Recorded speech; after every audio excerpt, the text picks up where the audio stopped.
Hello everyone, I'm Phil Wrighthouse. And I'm Kate Vanneman. Cowboy hats and boots were the norm on Purdue's campus last Saturday as country fans from all around came to see a country superstar. Fast Track's Bree Swartz has more.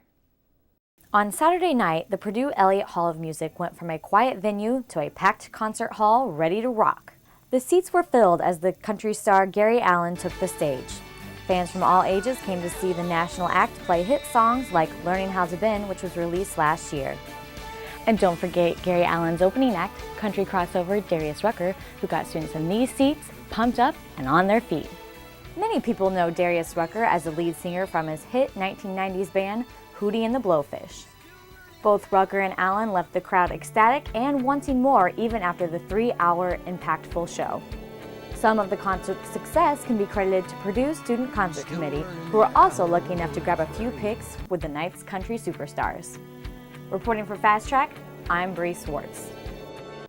In today's weather notes, Brian talks about hail formation in part 1 of his 5-part series on severe weather education. Let's go to Brian for more.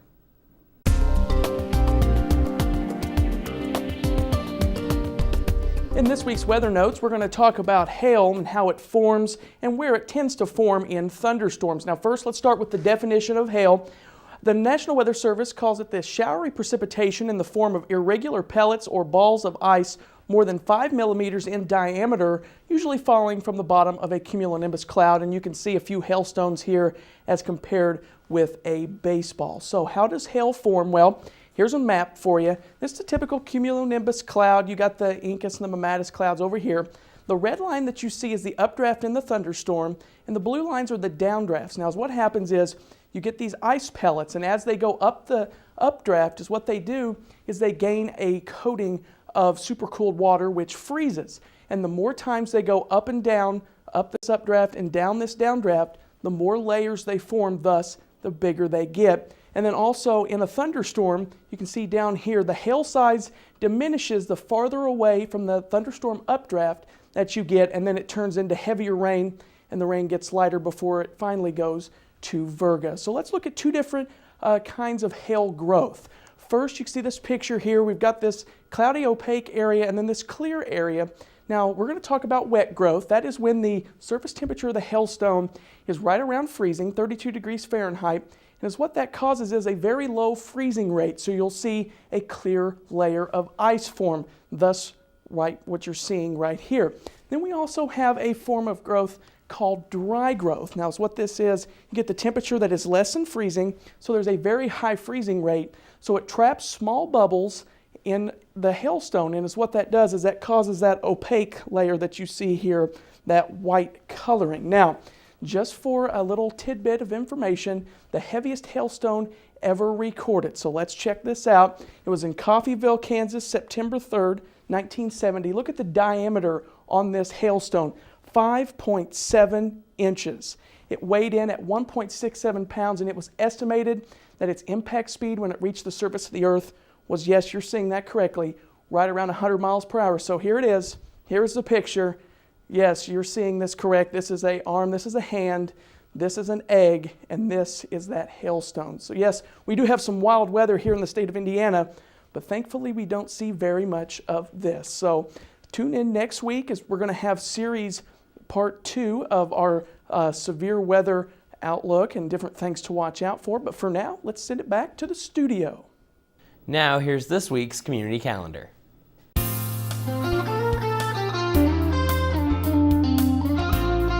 Hi, I'm Stephen George, and this is Community Calendar.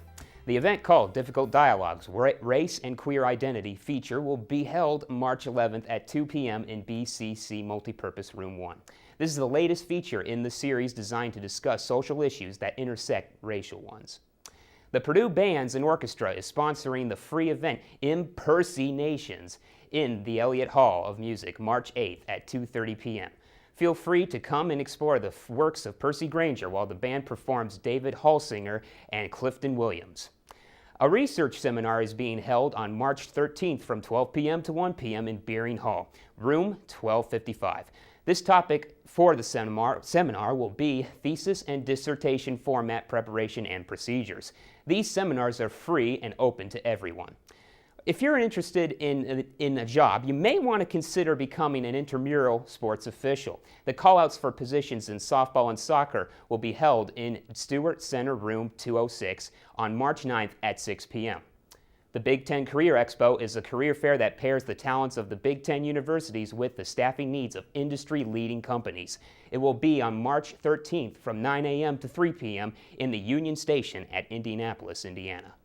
Rock, Rhythm, and Soul, the black roots of popular music, will be held March 23rd from 8 p.m. to 10 p.m. in the BCC Formal Lounge. The exhibit will cover various genres to explore the roles of black musicians and their impact on music history.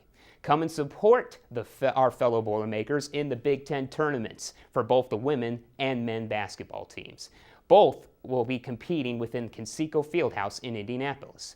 The women's competition will begin March 5th to the 8th. Session tickets are going for $65 for a limited time. The men's competition will begin March 12th to the 15th, and session tickets are as low as $175. Tickets can be purchased at the Fieldhouse or on Ticketmaster. And that's all the time we have for today. Now back to the studio. Well, that's all the news we have for you tonight. And as always, thanks for joining us.